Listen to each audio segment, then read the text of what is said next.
Est-ce que vous vous rappelez du personnage du Cosmic Ghost Rider? C'était une revisite du concept du Ghost Rider qui était très populaire il y a quelques années, et dont j'avais consacré une vidéo il y a 3 ans.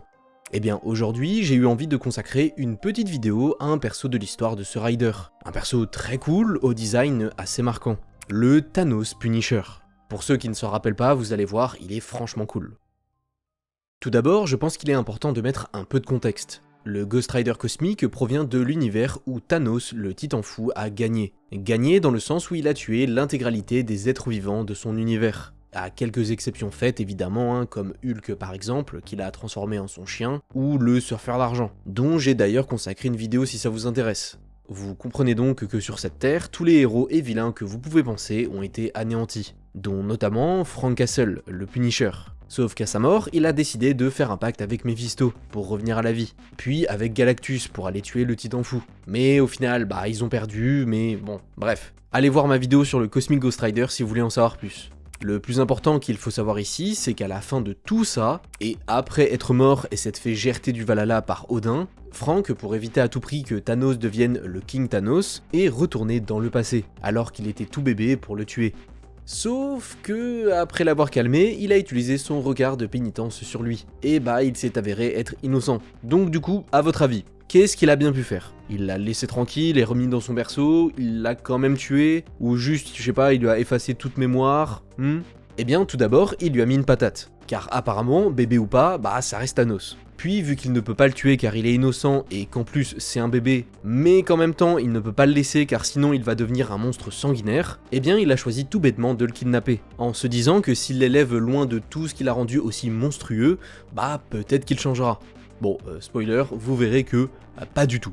Après des péripéties que vous pourrez découvrir dans ma vidéo consacrée au Rider, bébé Thanos et Frank ont vaincu Cable et ses compagnons. Nathan a alors essayé de prévenir le Rider que le Thanos qu'il est en train d'élever allait devenir quelqu'un vraiment d'horrible. Mais à peine il a eu le temps de finir sa phrase qu'il s'est fait exploser la tête par une silhouette inconnue. Cette personne s'est révélée être le Thanos Punisher, la version du titan fou élevée par Frank Castle, qui est du coup devenu dans le futur le Punisher à son tour.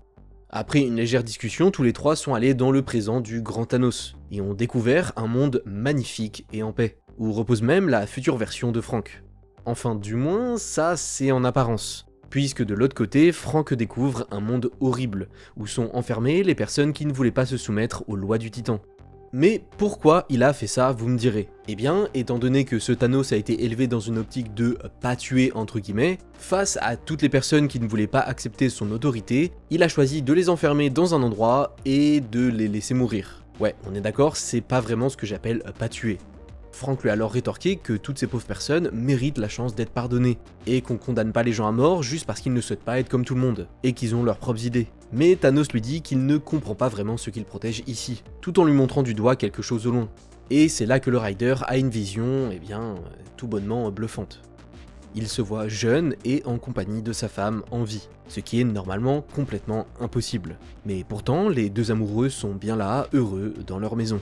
Cependant, bien que cette vision utopique de son passé l'ait ému un court instant, Frank s'est vite mis en colère en constatant que déjà cette situation est complètement impossible, mais surtout que même en ayant une vie parfaite aux côtés de sa femme, il finit quand même par travailler pour le titan fou.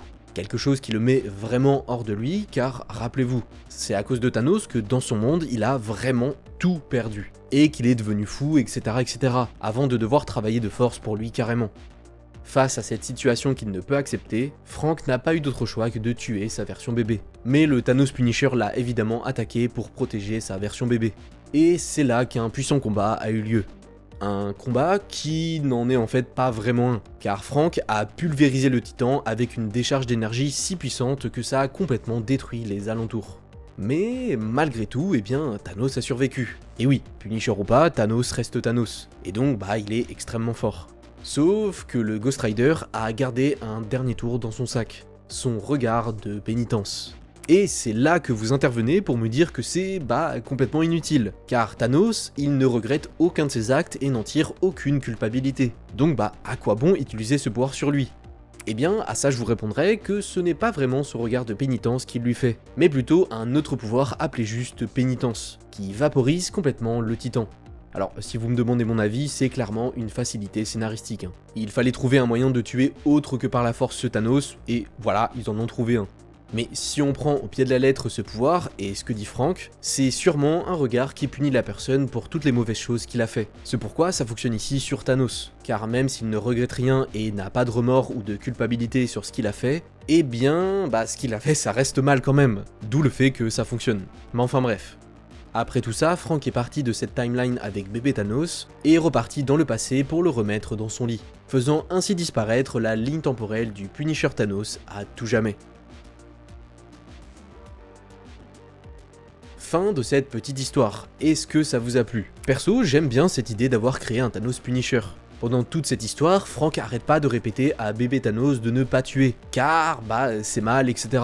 Et du coup, après avoir grandi, il a respecté ce serment, mais dans une version un peu pervertie. Il ne tue pas ou plus, mais à la place, il laisse les gens mourir enfermés dans une dictature tyrannique et dystopique. C'est un peu comme l'idée d'un mensonge par omission. Tu mens pas vraiment, mais en même temps tu dis pas la vérité. Donc c'est un peu comme un mensonge. Enfin bref, je pense que vous avez capté. Si vous êtes du même avis que moi, ou au contraire que vous n'aimez pas du tout ce Thanos, eh bien n'hésitez pas à me le dire en commentaire. Vous pouvez aussi vous abonner à la chaîne pour me soutenir et laisser un pouce en l'air. N'hésitez pas aussi à aller voir d'autres vidéos si celle-là vous a plu. J'ai repris cette chaîne il y a quelques mois, donc si vous voulez me donner de la force, c'est un bon moyen. Et sur ce, moi je vous dis à la prochaine, salut.